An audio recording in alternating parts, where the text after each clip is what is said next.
Hi everyone, कैसे हो आप सभी लोग। आई होप आप लोग अच्छे होंगे। मैं हूं राहुल जयसवाल एंड स्वागत करता हूं आप सभी का एक बार फिर हमारे यूट्यूब चैनल JR ट्यूटोरियल्स में।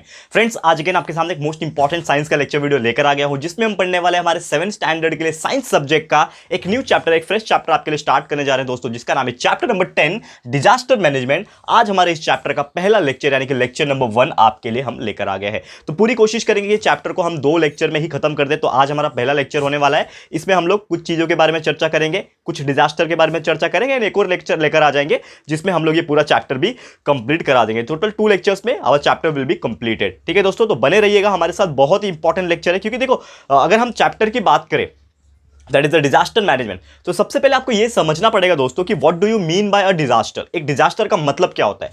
अगर आप एक 7th स्टैंडर्ड के स्टूडेंट हो, आपको यह भी है, 8th स्टैंडर्ड के हो तो भी आपको यह पढ़ना पड़ेगा, 9th में हो तो भी पढ़ना पड़ेगा, 10th में हो तो भी पढ़ना पड़ेगा। क्यों? क्योंकि हर चीज का बेसिक है, और ये आपको अगर पता है तो आगे जाके आपको खुद के लिए भी, अपने परिवार के लिए भी और अपने देश के लिए भी सुरक्षा प्रदान करने में हेल्प मिल सकती है, और आप दूसरों को भी हेल्प कर सकते हैं। इसके लिए चैप्टर हमें हमारे सिलेबस में इंक्लूड किया होता है, ताकि हम लोग इसको पढ़ सके अभी से। तो सबसे पहले बात जो मैंने सवाल पूछा था आपको, what do you mean by disaster. Disaster का बेसिक मीनिंग क्या होता है। देखो, कोई भी अगर डिजास्टर की हम लोग बात करें, ठीक है ना, अगर हम बात करें कोई भी डिजास्टर की, इसका मतलब ये होता है कोई भी एक ऐसी घटना होती है। ये क्या होता है? एक ऐसा इवेंट होता है, एक ऐसी घटना होती है जिससे बहुत सारी तबाही हो सकती है। अब वो तबाही कैसे हो सकती है? In terms of everything. Like मैं इसके बारे में चर्चा करूंगा थोड़ा। तो डिजास्टर, जैसे मैंने बोला कि एक ऐसा इवेंट है जिससे हम लोग को बहुत सारी तकलीफ हो सकती है, बहुत सारी तबाही हो सकती है। अब वो तबाही क्या हो सकती है? हो सकता है आपकी लाइफ चली जाए, मतलब आपकी डेथ भी हो सकती है। हो सकता है आप जहां पे रहते हो लाइवलीहुड जिसको हम लोग बोलते हैं, या फिर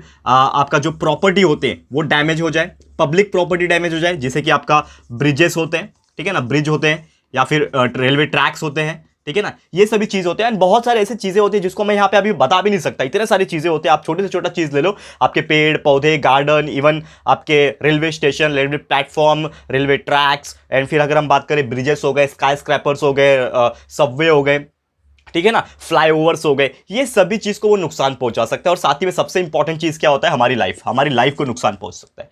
तो ये जो डिजास्टर होता है दोस्तों, इसको हमें क्यों पढ़ना है? क्योंकि चैप्टर का नाम क्या है? डिजास्टर नहीं, इसका नाम है डिजास्टर मैनेजमेंट। और दोस्तों, डिजास्टर को मैनेज करने के लिए, यानी कि जब वो आता है तो उसको हम लोग कैसे रोक सकते हैं, या फिर अगर वो जो नुकसान पहुंचाता है उससे हम कैसे उभर के आ सकते हैं, कैसे मैनेजमेंट कर सकते हैं, ये हमें पढ़ाना है चैप्टर में। लेकिन दोस्तों, वो पढ़ने के लिए हमें पता होना चाहिए कि जो भी डिजास्टर है वो क्यों होता है, कैसे उसको वो टाइम पे ही कंट्रोल किया जा सकता है, और इसकी क्या रेमेडीज है। क्योंकि अगर हमें डिजास्टर के बारे में ही नहीं पता है तो हम लोग कैसे पता लगा सकते हैं कि उसको मैनेज करना है। तो सबसे पहले हम लोग को पढ़ना है हमारा डिजास्टर, बहुत सारे अलग अलग टाइप्स के। तो आज के इस लेक्चर में आपको मैं 3 टाइप के डिजास्टर पढ़ाऊंगा, जो कि होते हैं, सबसे पहले मैं आपको बताऊंगा फमाइन। फमाइन क्या होता है ये बताऊंगा। उसके बाद मैं बताऊंगा बाढ़ कैसे आती है, फ्लड, एंड एक और चीज है क्लाउड बर्स्ट, जो बादल फट जाता है दोस्तों, आपने देखा होगा, क्लाउड बर्स्ट जिसको बोलते हैं। ये 3 चीज आज इस लेक्चर में, पहले लेक्चर में पढ़ाने वाला हूं। बहुत इंपॉर्टेंट चीज है, आप ध्यान से देखोगे तो हर एक चीज आपको क्लियर हो जाएगा, ठीक है। तो सबसे पहले दोस्तों, जैसे कि हम पढ़ रहे थे कि डिजास्टर एक ऐसा इवेंट है जो बहुत सारी चीजों को नुकसान पहुंचाता है। अब डिजास्टर जो होते हैं वो बहुत सारे टाइप्स के होते हैं, लेकिन डिजास्टर के मेन सिर्फ 2 ही टाइप होते हैं जो कैटेगराइज करते हैं कि कौन सा ये टाइप का डिजास्टर है। तो वो जो मेन टाइप होते हैं ना, वो मैं आपको यहां पे थोड़ा सा चर्चा करके दिखाऊंगा। सबसे इंपॉर्टेंट टाइप्स और मेन टाइप्स अगर मैं बात करूं कोई भी डिजास्टर की, वो होता है, सबसे पहला जो डिजास्टर होता है, एक होता है नेचुरल डिजास्टर, यानी कि जो भी डिजास्टर आता है वो नेचुरली आता है, नेचर से आता है, उसको किसी ने क्रिएट नहीं किया, वो ऑटोमेटिकली आ रहा है नेचर के द्वारा। एंड सेकंड जो टाइप का डिजास्टर होता है वो होता है मैन मेड, यानी कि इंसान ने बनाया हुआ डिजास्टर। अब नेचुरल में क्या क्या आता है, थोड़ा सा इसके बारे में भी चर्चा कर लेते हैं। तो नेचुरल डिजास्टर मतलब ऐसे डिजास्टर जो आते हैं हमारे नेचर के थ्रू, एंड बहुत सारी तबाही मचा के जाते हैं, चाहे वो इंसान, जानवर और प्लांट्स को नुकसान पहुंचाते हैं, चाहे वो हमारे बनाए हुए buildings, skyscrapers, railway tracks, roads, bridges, ये सब चीजों को नुकसान पहुंचाते हैं। तो क्या हो सकता है नेचुरल में? क्या हो सकता है? सबसे पहले मैं बात करूंगा नेचुरल में, बाढ़ जो आती है, फ्लड, ज्यादा जोर से जब बारिश आती है तो बहुत ज्यादा पानी भरने की वजह से फ्लड, बाढ़ आ जाती है, फ्लड हो गया। फिर अगर मैं बात करूं, ठीक है, सेकेंड चीज फमाइन। ये फमाइन भी एक तरीके से आप बोल सकते हो नेचुरल डिजास्टर, ये ऑटोमेटिकली होता है। ये क्या होता है फमाइन में आपको पढ़ाने वाला, तो चिंता नहीं करना है आपको। फमाइन हो गया, फिर आपका क्लाउड बर्स्ट हो गया, जो आपका क्लाउड बर्स्ट हो जाता है, आसमान से बादल फट के जो पानी गिर जाता है एक ही बार में, that is the cloud burst. बहुत हेवी रेनफॉल होता है, हेवी टू हेवीएस्ट रेनफॉल जिसको हम लोग बोलते हैं, ठीक है। सुनामी हो जाता है, सुनामी हो गया, अर्थक्वेक हो गया, एंड सो मेनी, अगर आप देखोगे तो so many types of examples, earthquake, cyclone, storm, ये सभी चीज, लाइटनिंग स्ट्राइक, ये सभी चीज किसमें आ जाते हैं? हमारे नेचुरल डिजास्टर में। अब एक और सबसे इंपॉर्टेंट सवाल ये आता है कि दोस्तों मैनमेड डिजास्टर क्या होगा। इंसान भी डिजास्टर बना सकता है क्या? यस, बिल्कुल सही, इंसान भी डिजास्टर बना सकता है और इंसान की गलतियों के कारण डिजास्टर हो सकता है। सबसे इंपॉर्टेंट चीज मैनमेड डिजास्टर में वो होता है आपका फायर, आग लगना। अगर इंसान ने कुछ गलती किया तो आग लग जाता है दोस्तों, शॉर्ट सर्किट हो गया या फिर कुछ भी हो गया तो इंसान की गलतियों के कारण आग लग जाता है, जिसकी वजह से एक तरीके से तबाही मच जाती है और लाइफ और प्रॉपर्टी ये सभी का डैमेज हो जाता है। तो सबसे इंपॉर्टेंट चीज मैंने बोला मैनमेड में फायर हो गया। फिर जानबूझ के कुछ लोग करते हैं जो कि है बॉम्ब फेंकना, जिसको हम लोग बोलते हैं टेररिस्ट एक्टिविटी, ठीक है ना। टेररिस्ट एक्टिविटीज जो होते हैं, जो हमारे आतंकवाद जो होते हैं, वो क्या करते हैं, बॉम्ब फेंकते हैं, कहीं आग लगा देते हैं, फायरिंग करते हैं। ये सभी चीज भी हमारे किस में आ जाते हैं, मैनमेड में आता है। फिर कभी एक्सीडेंट्स हो जाते हैं, ये भी एक तरीके से बहुत भयानक सिचुएशन हो जाता है, एक्सीडेंट्स ऑटोमेटिकली हो जाते हैं कभी कभी, तो इंसान की भी कुछ गलती होती है, जानबूझ के हो जाती है, कभी कभी ऑटोमेटिकली हो जाती है। तो ये सभी चीज हम लोग कंसिडर करते हैं मैनमेड में, ठीक है। तो फायर ले लो, bomb, terrorist activity, accident, and सबसे इंपॉर्टेंट चीज रेडियो एक्टिव एक्सप्लोजन्स, ठीक है ना। जो रेडियो एक्टिव एलिमेंट्स जो होते हैं, जहां पे बॉम्ब बनते हैं या फिर रेडियो एक्टिव एलिमेंट्स का यूज करके इलेक्ट्रिसिटी प्रोड्यूस किए जाते हैं, तो वहां पे चांसेस ये होता है कि रेडिएशन जो है लीक हो सके या फिर जो प्लांट होता है उसके फटने का भी चांसेस होता है। तो दोस्तों अगर वो प्लांट फट जाता है, जैसे कि आपको पता है there are so many institutes जो रेडियो एक्टिव एलिमेंट्स लेते हैं और उससे बॉम्ब बनाते हैं या फिर इलेक्ट्रिक एनर्जी बनाते हैं। तो अगर गलती से वो रेडिएशन लीक हो गया या फिर जो प्लांट का सेटअप होता है वो अगर फट गया, एक्सप्लोड हो गया, तो पूरा का पूरा शहर जो होता है उसको लेकर डूबेगा और साथ में पूरे इंडिया में या फिर पूरे वर्ल्ड में हर जगह जो है वो क्या कर सकता है, अपना रेडिएशन को फैला सकता है। तो ये एक बहुत ही खतरनाक सिचुएशन हो जाएगा, तो इसको भी हम लोग मैनमेड के कैटेगरी में रखते हैं, ठीक है। अब ये तो हो गया हमारा मेन टाइप्स, जो कि था हमारा नेचुरल और मैनमेड कौन कौन से इस कैटेगरी में आते हैं। और ये आपके इसमें था भी नहीं, ये मैंने आपको जानबूझ के बताया ताकि आप लोग को और थोड़ा सा कंसेप्चुअल नॉलेज में दे सकूं। तो ये उम्मीद करता हूं कि आपको हेल्प किया रहेगा आपको समझने में कि क्या था हमारा manmade and natural disaster. Okay, तो सबसे पहले हम लोग शुरुआत करेंगे यहाँ पे, जो हम लोग को आज के दिन पढ़ना है 3 टाइप के डिजास्टर। सबसे पहला हमारे लिए है वो है फमाइन। अब फमाइन का मतलब क्या होता है, अगर हम बात करें, फमाइन एक ऐसा टाइप का डिजास्टर है जिसमें अकाल हो जाता है। अकाल का मतलब क्या होता है, पानी की भी कमी हो जाती है, that is scarcity of water, पानी की कमी हो जाती है, साथ ही में फूड ग्रेन्स की भी कमी हो जाती है, यानी कि पानी और अनाज, ये दोनों चीज की कमी जब हो जाती है, ठीक है।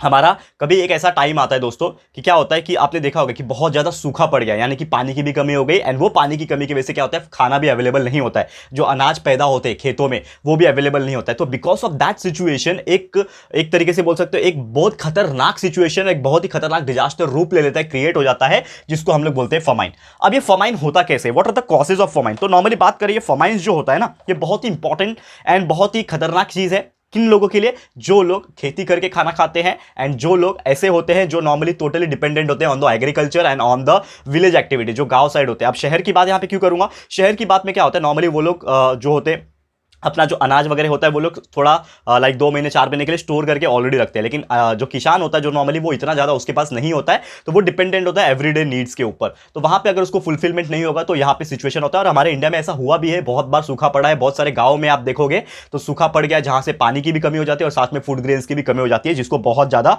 नुकसान पहुँच जाता है। तो ये जो कंडीशन था जिसमें बहुत ज्यादा इफेक्ट आ गया, एक तरीके से पानी की भी कमी हो गई और scarcity of food grain, water and food grain जो होता है इसकी स्कैरसिटी हो गई, यानी कि कमी हो गई, तो उस चीज को हम लोग क्या बोलते हैं दोस्तों, फमाइन बोलते हैं, ठीक है। अब इसके कॉसेस क्या होते हैं, कॉसेस बहुत सारे होते हैं। सबसे पहले देखो, सबसे पहले सूखा अगर पड़ता है, ड्रॉट पड़ता है, यानी कि बरसात हुई नहीं है, पानी जो है ही नहीं, क्योंकि बरसात नहीं हुआ तो पानी है ही नहीं, तो जब पानी नहीं है तो कुआं भी सूख जाएंगे, वेल्स क्या हो जाएंगे, पूरा ड्राई हो जाएंगे, कुआं जो है एकदम क्या हो जाएगा, ड्राई हो जाएगा, वेल कुआ, तो पानी नहीं निकाल पाओगे। और पहली बात तो बरसात नहीं हुई, यानी कि खेतों में पानी नहीं पहुंच रहा है, यानी कि जो क्रॉप्स फसल जो उगेगी वो भी नहीं उग पाएगी, यानी कि एक तरीके से ये ड्रॉट जो होता है, यानी कि जो बारिश की कमी हो जाती है, उसके वजह से भी फमाइन आपका हो सकता है। सेकंड कॉज क्या हो सकता है, अगर बहुत ज्यादा बरसात भी हो गई, यानी कि एक्सेसिव रेन, ठीक है ना, एक्सेसिव रेन जब भी हो जाता है, जब बहुत ज्यादा बारिश भी हो जाता है तो भी नुकसान है। कम बारिश हो रहा है, हो ही नहीं रहा है बारिश, तो बिल्कुल नुकसान है, क्योंकि पानी की भी कमी हो गई, चलो ठीक है। एंड बरसात की भी यहाँ पे लाइक क्रॉप्स में भी पानी की कमी हो गई, तो क्रॉप्स उग नहीं पाएंगे, एग्रीकल्चर हो नहीं पाएगा, ठीक है ना। लेकिन अब ज्यादा बारिश हो गया तो क्या होता है, जितने भी क्रॉप्स उन्होंने उगाए होंगे वो सब धुल जाएंगे, एकदम बिखर जाएंगे, पूरा बाढ़ का जैसा सिचुएशन हो जाएगा और एक तरीके से क्या हो जाएगा, पूरा फ्लड जैसा आ जाएगा, ठीक है ना, एकदम बाढ़ जैसा आ जाएगा। तो बाढ़ में क्या होता है कि जो साफ पानी होता है उसमें भी बहुत सारे धूल मिट्टी एंड बहुत सारे जो बोलते हैं ना हार्मफुल एलिमेंट जो है मिक्सअप हो जाते हैं, हर जगह से गंदगी आके पूरा कुएं वगैरह में भी चले जाता है, तो वो पानी आप पी नहीं सकते, ठीक है ना। और इतनी भी टेक्नोलॉजी नहीं होती थी वो टाइम पे, आज के डेट में जितनी है कि आप क्या कर सकते हो, उसको पी सकते हो, ठीक है ना। और क्रॉप्स के जितने भी थे सब पानी की वजह से फ्लड के वजह से क्या हो गए, धुल गए, तो जिसकी वजह से क्या होगा, एक तरीके से पूरा का पूरा फसल जो है, खेती जो है, एग्रीकल्चर जो है बर्बाद हो जाएगा। यानी कि एक सबसे इंपॉर्टेंट फैक्ट जो मैंने बोला कि फमाइन का जो कॉसेस है वो सूखा पड़ना भी है और ज्यादा से ज्यादा बारिश भी होना भी है। एंड बहुत सारे ऐसे होते हैं कि कुछ नॉर्मल सिचुएशंस ऐसे होते हैं जो फसल्स वगैरह होते हैं वो जो डोमेस्टिक पेट्स होते हैं जैसे कि रैट्स हो जाते हैं, माइस हो जाते हैं, स्नेक्स हो जाते हैं, ये सब क्या करते हैं, खराब कर देते हैं। पेस्ट वगैरह होते हैं जो कीटनाशक, कीट बोलते हैं जिसको, ठीक है ना, बहुत सारे कीड़े मकोड़े जो होते हैं वो कभी कभी फसल को बहुत खराब कर देते हैं, ठीक है, तो उसके वजह से भी बहुत सारा नुकसान हो जाता है और अनाज की कमी हो जाती है, तो वो फमाइन का रूप ले सकता है। ठीक है दोस्तों, तो ये उम्मीद करता हूं कि आपको ये चीज समझ में आ गया। एक और यहां पे एक थॉट आता है हमारे मन में कि क्या हम रिस्पॉन्सिबल है, हम ये जो फमाइन होता है इसके लिए क्या ह्यूमन बीइंग रिस्पॉन्सिबल है? यस, हम ही रिस्पॉन्सिबल है, क्योंकि देखो दो चीज के वजह से सबसे ज्यादा फमाइन होने का चांसेस है, एक तो ड्रॉट, दूसरा होता है एक्सेसिव। ड्रॉट हमारे वश में नहीं है क्योंकि बारिश अगर नहीं हो तो हम कुछ नहीं कर सकते, लेकिन हम अभी कर सकते हैं जब बहुत ही अच्छी बरसात होती है तो वो पानी को वेस्ट नहीं करना है, हमें पानी को क्या करना है दोस्तों, जमा करके रखना है। कुछ ऐसे सेटअप्स लगाने जहां पे हम लोग रेन वाटर को कलेक्ट कर सके, रेन वाटर हार्वेस्टिंग जिसको बोलते हैं, ये सब चीज आपने पहले भी पढ़ा होगा, तो उसको हम रेन को कलेक्ट करके रखेंगे ताकि जब ऐसा सिचुएशन आया कि बारिश नहीं हो रहा है तब हम लोग उसको यूज करके एंड आगे कर सकते हैं। और ये जो फ्लड आने का चांसेस क्यों होता है, क्योंकि फ्लड जब आता है जब बारिश बहुत जोर से आए और पानी निकलने का रास्ता ना हो, तो हम लोग को कुछ ऐसा ड्रेनेज सिस्टम बनाना है और ऐसी सुविधाएं लगानी है कि पानी जो है प्रॉपर्ली निकल के चले जाए और हमारे फसल को या फिर जो भी हमारे जहां पे रहते हैं हम लोग वहां पे नुकसान ना हो। इसके लिए हम अपने आप को बोल सकते हैं yes we are responsible for the famine, लेकिन हम ही इसको कंट्रोल कर सकते हैं। ठीक है, तो वो सब चीज कैसे करेंगे ये मैंने ऑलरेडी आपको बता दिया, ठीक है ना, उसको हम लोग कंट्रोल कर सकते हैं। तो ये था दोस्तों फमाइन के बारे में। उम्मीद करता हूं कि ये जो चीज है ये हम लोग को समझ में आ गया एंड आप लोग को ये बहुत ही अच्छे से समझ में आ गया होगा। एंड क्या हमारी रिस्पॉन्सिबिलिटी है, क्या रोल है हमारा इसके पीछे, अगर फमाइन को हमें कंट्रोल करना है तो हम लोग क्या कर सकते हैं, ठीक है ना। In order to control the famine सबसे इंपॉर्टेंट चीज ये होता है कि दोस्तों हम फमाइन को कैसे रख सकते हैं, तो सबसे इंपॉर्टेंट चीज है कि आपको ज्यादा से ज्यादा क्या करना है, फॉरेस्ट अप्लाई करना है, फॉरेस्ट लगाना है, यानी कि फॉरेस्ट्रेशन करना है, ट्रीज प्लांटेशन करने, ट्री लगाने, आपको पेड़ पौधे लगाने। तो जितने पेड़ पौधे होंगे वो क्या करते हैं, पानी को सोख करके रखते हैं जमीन में एंड उससे सॉइल इरोजन भी नहीं होता है, आपके क्रॉप जो है बह के भी नहीं जाएंगे एंड आपका कहीं ना कहीं फमाइन का सिचुएशन एटलीस्ट नहीं आएगा और बदले में आपको पेड़ कुछ ना कुछ अनाज या फिर कुछ ना कुछ फ्रूट्स तो जरूर से देखे जाएंगे। तो ये सब चीज आप बहुत सारी चीज आप डे टू डे लाइफ में कर सकते हो जिससे आपको बहुत ज्यादा फायदा होगा। तो ये था it is all about famine, ये तो आपने सीख लिया। उम्मीद करता हूं कि ये फमाइन का जो टॉपिक आपको समझ में आ गया, जिसमें हमने देखा कि फमाइन क्या होता है, क्यों होता है एंड कैसे उसको हम लोग करेक्ट कर सकते हैं और क्या क्या चीजें हम लोग को ध्यान में रखनी होती है। ठीक है दोस्तों, तो उम्मीद करता हूं कि फमाइन आपको समझ आ रहेगा। एक और टॉपिक आज लेना चाहता हूं दोस्तों जिसका नाम है क्लाउड बर्स्ट, जो जैसे कि मैंने आपको स्टार्ट में बोला कि आज टोटल 3 टॉपिक पढ़ाऊंगा। एक हो गया फमाइन, दूसरा मैं आपको बताने वाला हूं क्लाउड बर्स्ट के बारे में, यानी कि बादल कैसे फटता है। ठीक है, तो होता क्या है नॉर्मली मैं आपको बताऊं, सबसे पहले मैं टॉपिक का हेडिंग डाल देता हूं, दैट इज क्लाउड बर्स्ट। ठीक है, क्लाउड बर्स्ट, देखो अब नाम से पता चल जाएगा क्लाउड बर्स्ट यानी कि बादल का फटना। तो ये जो बादल का फटना है एग्जैक्टली बादल फटता नहीं है जिस तरह हम लोग को बताया जाता है कि क्लाउड बर्स्ट हो गया यानी कि बादल फट के गिर गया। तो बादल फट के नहीं गिरता है दोस्तों, क्या होता है ना कि वी नो दैट कि हमारा जो एटमॉस्फेयर होता है एक पर्टिकुलर रेंज तक काम करता है, यानी कि एक टेम्परेचर तक काम करता है। तो जो क्लाउड्स होते हैं, क्लाउड्स कैसे बनते हैं आपको पता है कि बारिश का जो क्लाउड्स होता है वो कैसे बनता है कि जब भी गर्मी का सीजन आता है सन क्या करता है, वाटर को वेपर्स में कन्वर्ट करता है और वेपर जाके क्लाउड बना लेते हैं, पानी के बादल बना लेते हैं। तो होता क्या है कि जब बारिश होती है तो एक टेम्परेचर ऐसा आता है जिसको हम लोग कंडेंसेशन टेम्परेचर बोलते हैं। तो वो टेम्परेचर पे क्या होता है कि पानी जो है इतना ज्यादा इसमें क्या हो जाता है, ठंडा हो जाता है और उसका वेट जो आता है हैवी हो जाता है। तो वेट हैवी हो जाता है, इसका मतलब क्या है कि वो जो चीज है अभी वो नीचे आने के लिए एकदम रेडी है, लेकिन because of some climatic condition वो उसको नीचे आने देती है, तो वो जबरदस्ती आने की कोशिश करता है। जब जबरदस्ती आने की कोशिश करेगा तो आपका जो बारिश होगा वो एक एक बूंद के हिसाब से नहीं पड़ेगा, वो बहुत ही हैवी रेनफॉल के हिसाब से होगा। इतने बड़े बड़े बूंद गिरेंगे, इतने बड़े बड़े हैवी रेनफॉल होंगे जिसकी वजह से आपका एक ही साथ बहुत ज्यादा अमाउंट में जो पानी है वो क्या हो जाएगा, धरती पे आ जाएगा, यानी कि जमीन पे आ जाएगा और जहां पे भी आएगा वहां पे अचानक से बाढ़ जैसा स्थिति आ जाएगा। एक एग्जांपल हुआ था, जैसे कि आपको पता है, आपने सुना भी होगा इस बारे में, केदारनाथ में एक एग्जांपल हुआ था कि वहां पे ऐसा बोला गया था क्लाउड बर्स्ट की वजह से वहां पे बाढ़ आ गई, जिसकी वजह से बहुत डैमेज हुआ था। जो मंदिर है वहां पे उसको भी डैमेज पहुंचा था, बहुत सारे लोग मर गए थे, बहुत सारे लोग लापता हो गए, उनकी भी खबर नहीं मिली। तो ये सभी चीज हमें देखने मिला था। तो क्या होता था कि यहां पे जो पानी होता है वो क्या हो जाता है, लैंड में जब गिरता है वो बारिश के फॉर्म नहीं आता है, बहुत ज्यादा हेवी वाटर के फॉर्म में एक ही बार गिर जाता है पानी, that is the known as cloud burst. And जब वो पानी जमीन के ऊपर गिरता है तो इसका मेजरमेंट की अगर बात करें तो लगभग कितना होता है, 100 मिलीमीटर, यानी कि 100 मिलीमीटर के लेंथ से गिरता है। यानी कि आप सोच सकते हो कि 100 मिलीमीटर बहुत ज्यादा है, 100 मिलीमीटर की वर्षा हो गई अगर बारिश हो गई तो बहुत ज्यादा चांसेस होता है कि बाढ़ आ जाए। और यही चीज को हम लोग क्या बोलते हैं दोस्तों, क्लाउड बर्स्ट बोलते हैं। और 100 मिलीमीटर ये 1 घंटे में आता है, यानी कि पर हावर के बेसिस पे गिरता है। 1 घंटे में 100 मिलीमीटर, 100 मिलीमीटर का मतलब कितना होता है दोस्तों, 10 सेंटीमीटर। तो 10 सेंटीमीटर यानी कि इतना, मतलब 1 घंटे की बरसात में इतना पानी भर जाएगा। तो सोचो अगर दिन भर बरस गया तो कितना पानी भर सकता है और कितना नुकसान पहुंचा सकता है जहां पे भी वो गिरता है। तो that particular situation is known as the cloud burst. Clear है दोस्तों। तो उम्मीद करता हूं कि ये चीज आपको समझ में आ गया है जो मैंने आपको समझाने की कोशिश किया था। एंड बहुत सारे क्लाउड बर्स्ट जो है हुए हैं, लेह लद्दाख में भी हुए हैं, अगर नॉर्मली आप नोटिस करोगे एंड पता लगाओगे तो लेह लद्दाख में भी हुआ है अगस्त 2010 में। एंड ये जो क्लाउड बर्स्ट है एक बार मुंबई में भी हुआ था लगभग 26 अगस्त 2005 में, जो कि बहुत ही अनफॉरगेटेबल माना जाता है। जैसे कि आपको पता होगा 2005 की ये जो बात है दोस्तों, इसमें बाढ़ आ गई थी। तो बाढ़ क्यों आई थी? Because of this cloud burst की बहुत ज्यादा हैवी टू हैवीएस्ट रेनफॉल हुआ था because of that cloud burst, जिसमें आपका बहुत, और मुंबई का तो आपको पता है कि ड्रेनेज सिस्टम थोड़ा सा वीक है कंपैरेटिवली, क्योंकि बहुत बिल्डिंग्स हैं, बहुत ज्यादा यहाँ पे ड्रेनेज सिस्टम मजबूत नहीं है। तो इसकी वजह से क्या हो गया कि पूरा का पूरा पानी भर गया और हमारे मुंबई में बाढ़ आ गई थी सबसे पहले 2005 में। एंड उससे बहुत लोगों का नुकसान हुआ था, ये चीज भी आपको ध्यान में रखना है, ठीक है। और वो दिन, जैसे कि मैंने बोला कि क्लाउड बर्स्ट जो होता है वो लगभग 100 मिलीमीटर पर आवर होता है, लेकिन जब मुंबई में बाढ़ आई थी तो वो हुआ था लगभग 950 मिलीमीटर, जो कि बहुत ज्यादा हेवी है। सोच लो दोस्तों, 950 मिलीमीटर पर आवर, एक घंटे में 950 मिलीमीटर यानी कि 95 सेंटीमीटर, कितना होता है 100 सेंटीमीटर, एक घंटे में इतना पानी भर जाएगा दोस्तों। ये बोर्ड का जितना लेंथ आपको दिख रहा होगा उतना भर जाएगा कितने में? एक घंटे में। तो सोचो कितना हेवी रेनफॉल हुआ रहेगा, यानी कि जो क्लाउड बर्स्ट है वो कितना हेवी हुआ रहेगा। क्लियर है दोस्तों। तो पूरी उम्मीद करता हूं कि ये भी टॉपिक आपको बहुत ही अच्छे से क्लियर हो गया होगा। अब यहां पे एक और टॉपिक है जिसको हम लोग को चर्चा करना है यहां पे, जिसका नाम है क्लाउड बर्स्ट। तो आपको समझ गया, लेकिन उसी से मिलता जुलता एक और चीज है, जैसे कि हम डिस्कस कर ही रहे और चर्चा कर ही रहे उसके बारे में, कि जब भी हेवी रेनफॉल होता है या फिर क्लाउड बर्स्ट होता है तो एक चीज जो होती है वो निश्चित रूप से आती है, जिसको हम लोग बोलते हैं बाढ़। बाढ़ आना, तो बाढ़ को हम लोग इंग्लिश में क्या बोलते हैं दोस्तों? फ्लड आना, ठीक है ना। फ्लड मतलब होता है, हिंदी में अगर मैं बात करूं बाढ़ बोलते हैं इसको, ठीक है, बाढ़।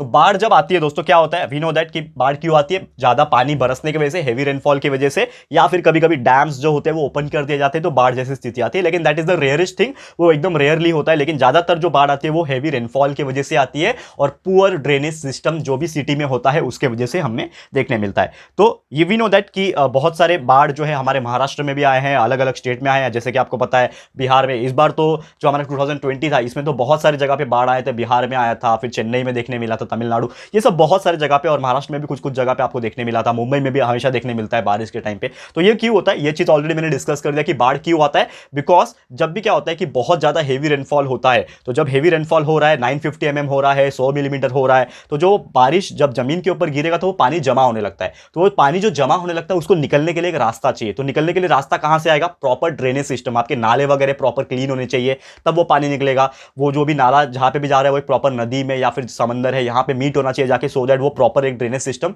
प्रोवाइड कर सके और एक पैसेज मिल सके, एक उसको रास्ता मिल सके पानी को बह के निकल जाने का। लेकिन क्या होता है कि बहुत सारे जो मेट्रो सिटीज होती है, जैसे मुंबई हो गया, ठीक है ना, दिल्ली वगैरह हो गया। दिल्ली में भी आपने नोटिस किया होगा कि जब भी जोर से बरसात आती है ना, वहां पे पानी भर जाता है। क्यों? क्योंकि दिल्ली छोटा सा शहर है और ऊपर से वहां पे ड्रेनेज सिस्टम इतना मजबूत नहीं है, क्योंकि अक्सर वहां पे ज्यादा बारिश होती नहीं है, ठीक है ना। तो क्या होता है कि पानी ब्लॉक हो जाता है वहां पे, और पानी ब्लॉक होने की वजह से पानी बहुत जमा हो जाता है, कमर कमर तक पानी जमा हो जाता है, जहां पे आपकी कार, जो बाइक्स वगैरह होती है वो डूब के बहने लगती है, और साथ में एनिमल्स हो गए और साथ में ह्यूमन बींग्स को भी बहुत ज्यादा नुकसान होता है। तो that is the main factor of बाढ़, यानी कि बाढ़ का उसके वजह से बहुत प्रॉब्लम होता है, और पानी नहीं निकलेगा तो ऑब्वियसली वो बाढ़ की स्थिति पैदा कर देगा। और दो तीन चीजें इसमें डिसएडवांटेज भी है कि बाढ़ की वजह से ना बहुत सारे प्रॉब्लम हो जाते हैं, जैसे कि एपिडेमिक फैल जाता है, किसी को कुछ बीमारी है, बहुत सारे डंग हो गए, ठीक है ना, वेस्ट मैटर हो गए, सड़ी हुई चीज, कुछ ना वेस्ट प्रोडक्ट आपका होता है, ठीक है, तो वो सभी चीज उसमें मिक्स हो जाता है और पानी कहीं ना कहीं हर एक के घर में जाने बहने लगता है, और वही चीज आपके कांटेक्ट में आएगा तो आपको बीमारियां हो सकती है। इसके लिए बाढ़ के दौरान आपने देखा होगा कि बहुत सारी ना महामारी भी फैल जाती है, यानी कि बीमारियां फैल जाती है।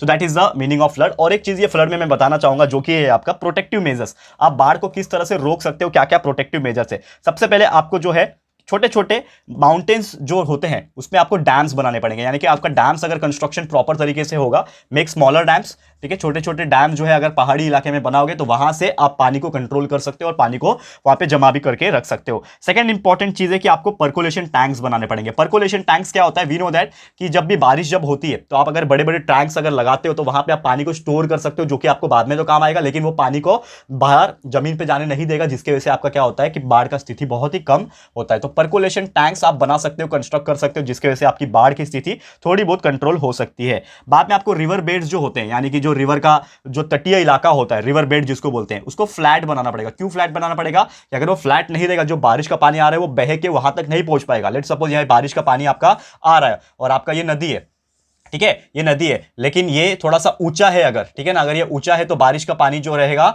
वो यहां तक नहीं चढ़ पाएगा। लेट्स सपोज ये ऊंचा है थोड़ा, ठीक है ना, ये आपका नदी है, ठीक है, ये ऊंचा है, तो यहां पे पानी नहीं पहुंच पाएगा, इसके अंदर मिक्स नहीं हो पाएगा, और वो वहीं के वहीं जमा होते जाएगा, और जो भी यहाँ पे सिटीज रहेंगे, ठीक है ना, जो भी यहाँ पे सिटीज रहेंगे वहां पे ये पानी पूरा भर जाएगा दोस्तों, तो प्रॉब्लम हो सकता है। तो उसके लिए क्या करना पड़ेगा, आपका जो रिवर होते हैं, रिवर बेड्स को फ्लैट बनाना पड़ेगा, ताकि जो भी पानी यहां से आए वो सीधा सीधा नदी में चले जाए और वहां पे जाके मिक्स हो जाए, एंड हमारे जो भी कंपाउंड होंगे, जो भी हमारे सोसाइटीज होंगे, जो भी हमारा शहर होगा, उसमें पानी ज्यादा जमा नहीं हो पाए। तो रिवर बेड आपको जो है फ्लैट बनाना पड़ेगा। ज्यादा से ज्यादा पेड़ उगाओ दोस्तों, फॉरेस्ट जो बोलते हैं हम लोग, जंगल फॉरेस्ट, जितना ज्यादा हो सके उतना ट्री उगाओ। तो क्या करता है, वो पानी को बांध के रखता है और आपका सॉइल को भी इरोड नहीं होने देता है, सॉइल इरोजन नहीं करवाता है। तो ये सब चीज आप कर सकते हो। And last but not the least, यहाँ पे आपको रिवर्स को आपस में कनेक्ट करवाना सीखना पड़ेगा। रिवर्स को, नाले को, ये सभी चीज को आपस में कनेक्ट करेंगे तो वो पानी का जो फ्लो है वो सर्कुलेट होता रहेगा, जिसकी वजह से पानी एक जगह रुकेगा नहीं और बाढ़ जैसी स्थिति जो है वो नहीं आ सकती है। क्लियर है दोस्तों? तो यही था हमारा आज का टॉपिक जो मैंने आपको बताने की कोशिश किया। और बेसिकली आज जो हमारा पहला लेक्चर था, इसमें हम लोग ने 3 बेसिक चीज पढ़ा।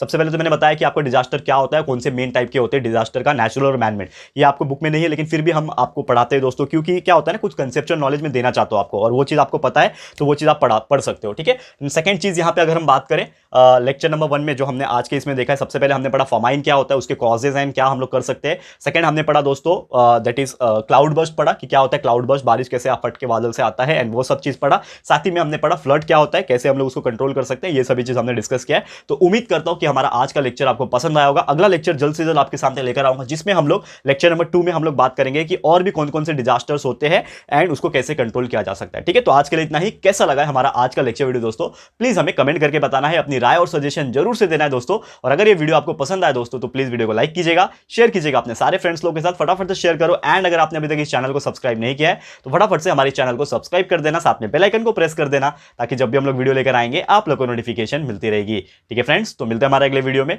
ये वीडियो देखने के लिए thank you and good bye.